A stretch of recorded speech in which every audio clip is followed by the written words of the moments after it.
This is a tutorial on how to add a wedding invitation or photo to your resin flower block.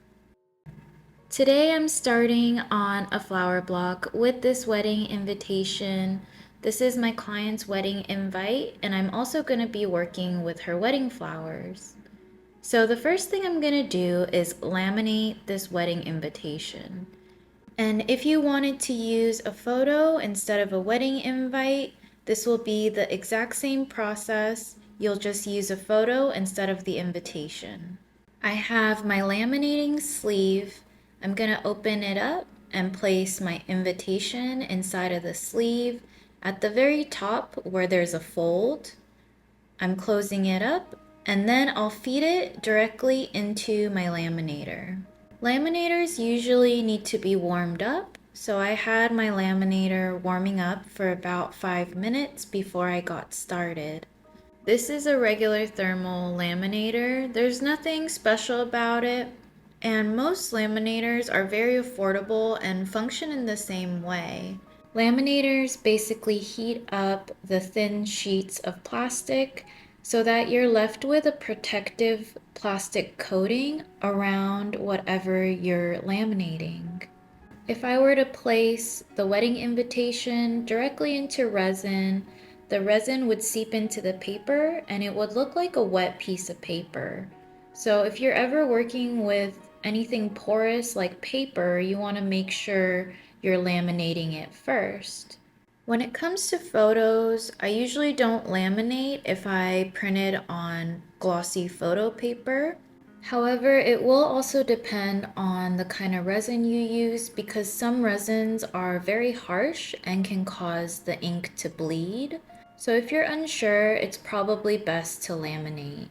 Now the invite is laminated, and you can see on the outside edges of the invite, there's a clear space where the plastic isn't mended together. So you want to avoid cutting into that area because it will create an opening into your pouch and the resin can seep in through there. I'm going to cut off the excess plastic, but avoid that clear area that's not sealed and cut on the outside of that. Hopefully that makes sense. If you wanted to cut a little bit more on the outside and leave some more plastic on, that's totally okay too. I just cut it this way because I don't want it to look like it's been laminated.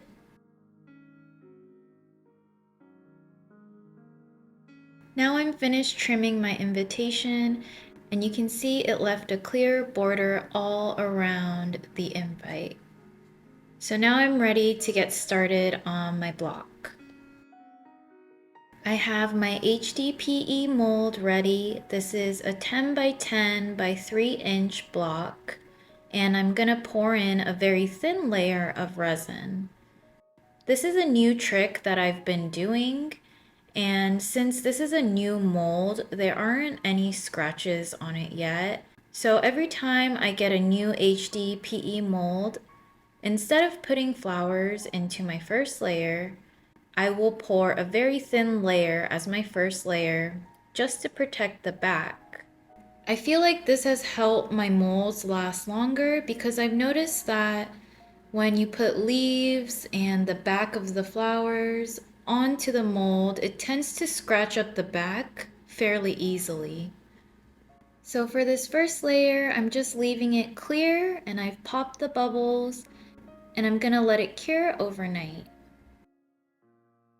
I'm here the next day working on my second layer. So I'm pouring my casting resin into my mold.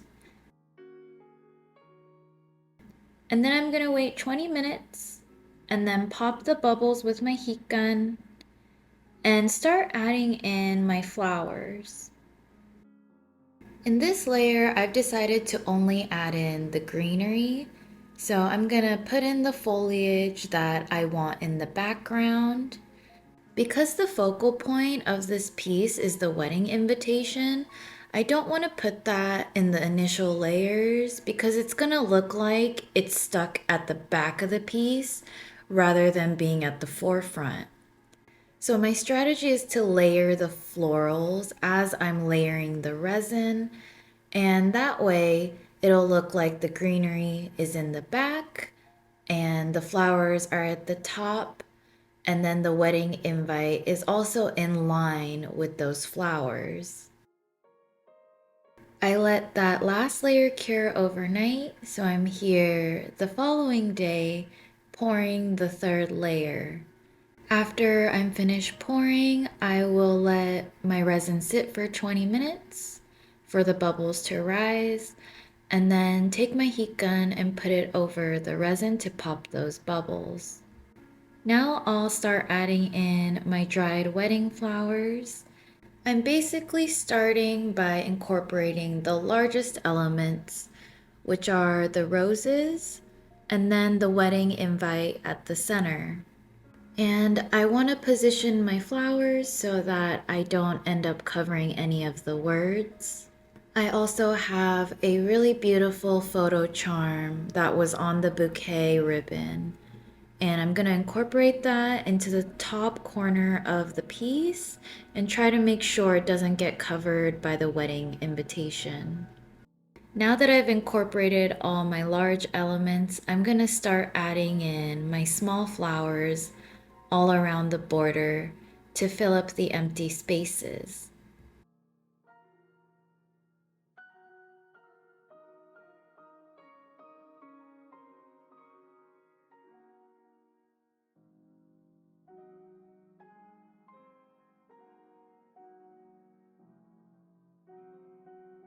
I've added in all of my flowers, and I'm leaving a space for my orchid because I want to add that in a later layer.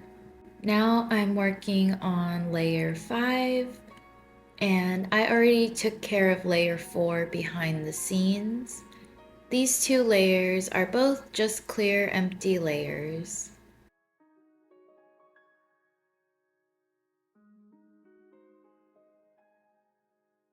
Today I'm working on layer 6, and I'm about halfway through this project. I'll let my resin sit and then pop the bubbles, and then I'll add in my final orchid into this layer.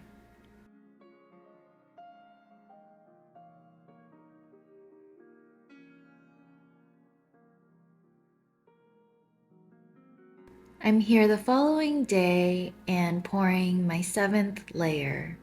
From this point forward, I will just be pouring a layer every day until I get to the very top and my piece is finished.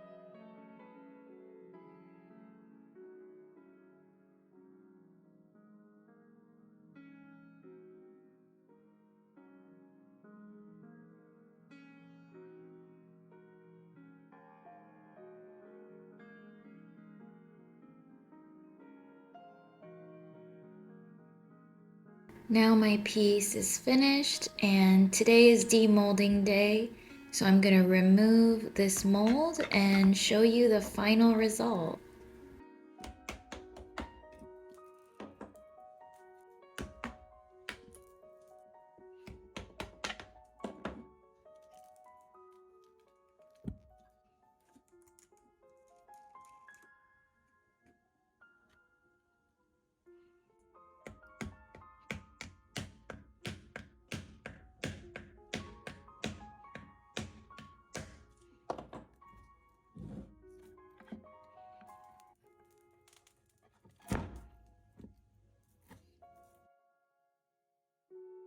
And here's how the finished piece looks after I cleaned up the edges.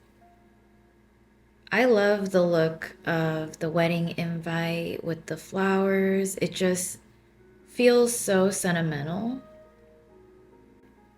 It just feels like there's more of a story to it when you add the invitation in, like it comes full circle.